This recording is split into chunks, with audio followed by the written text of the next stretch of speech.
Şanı Yüce Mevlamıza hamdü senalar, Resul-ü Zişan Efendimiz'e salat ve selam olsun.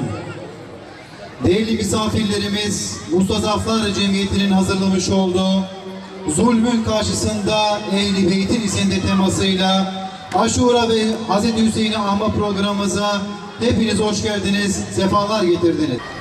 Euzu billahi mineşşeytanirracim.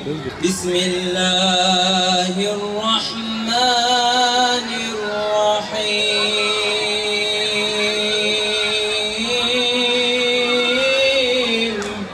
Ya eyyühen nasu entumul fukara'u ilallah.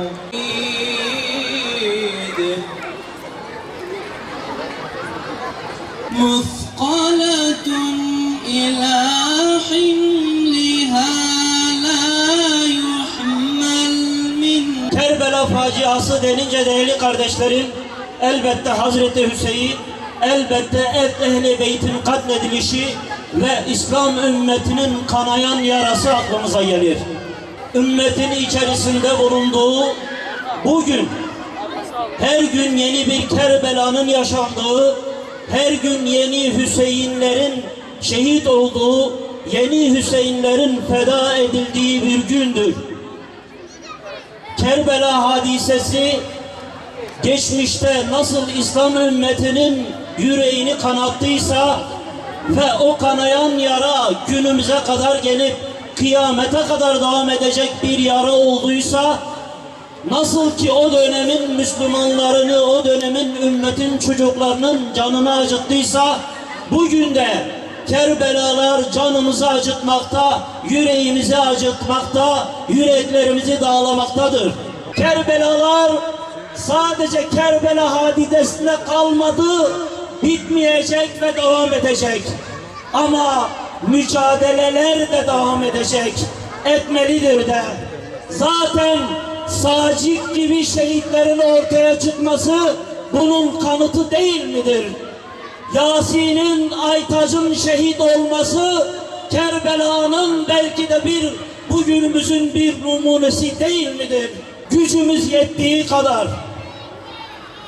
Kerbelalar vuku buldukça Hüseyin'i sevdayı yaşatmak, Hüseyin'i mücadeleyi yeniden bu toplumda ihya etmek, Hüseyin'i sevdayı bütün çağlara yaymak adına gücümüz yettiğince mücadele edeceğiz. Gücümüz yettiğince bu sevdayı sürdüreceğiz.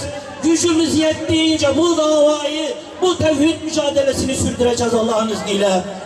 Her gün Aşura, her yer Kerbela.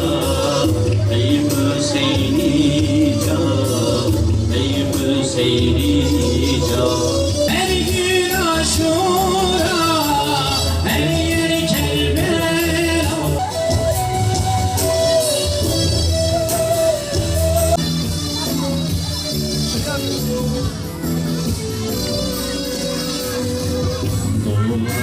Doldurdu göğü kanın feryadı, aldı bir şehit mazlum isyanı.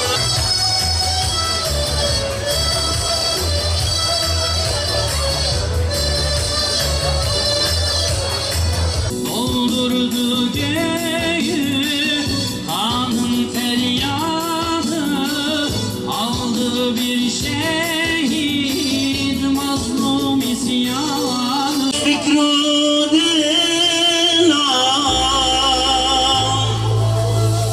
minaş merema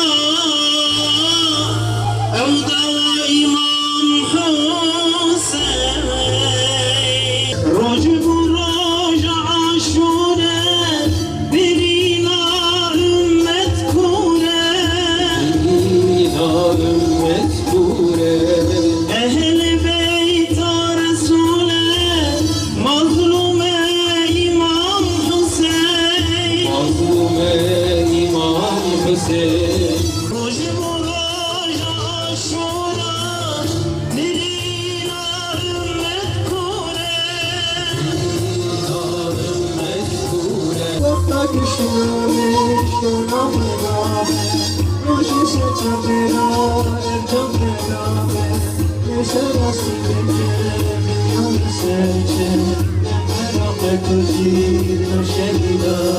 إيرو أم دمها محرمة دنا أمها هنيكي براي ما بليابي بحث كرن هذه روجة خلاصية أصلا دا عاشوراء يعني أم روجة هنيكي دمها محرمة دا روجة خلاصية مسلمانة ظلمة ظالمة يا أما مع الأسف تشتكي ديترشت في روجة دا تقدير خدا واقع بويك وأوجي شهادة حضرة حسين وأكثر أهل مالاوي أكثر وانا أهل مالاوي من حفتي كسور مسلمان بشكل كي خارجة هاتنا شهيد كرن مرود كاري بيجي مها محرمي روجا عاشوراي روجا شكر خدايا وروجا صبر لسر مصيبتايا أفي درس الدماء جريك مسلمان تهر حالي دا خب سنة پیغمبر بکری ومخالفتا غير مسلمة بكي ده أخلاقي خدات حياتي خدات عبادتي خدات عملي خدات قيافتي خدات ده تجارتي خدات تمام حياتي خدات لازم مسلمان مخالفتي بكافر عربكي أما مع الأسف أمير هاتنا حالك يوصف بهر حالي خوا أم تشبيهي وانا كتكت بروي قاسي سريبجي جزلتي رانابي Tutuşmuş yanıyor kelimeler çöle Hüseyin kesilmiş kanalar ağlar Hüseyin kesilmiş kanalar ağlar Vurdu serine Allah Muhammed'in verdiklerine Nasıl bakacaklar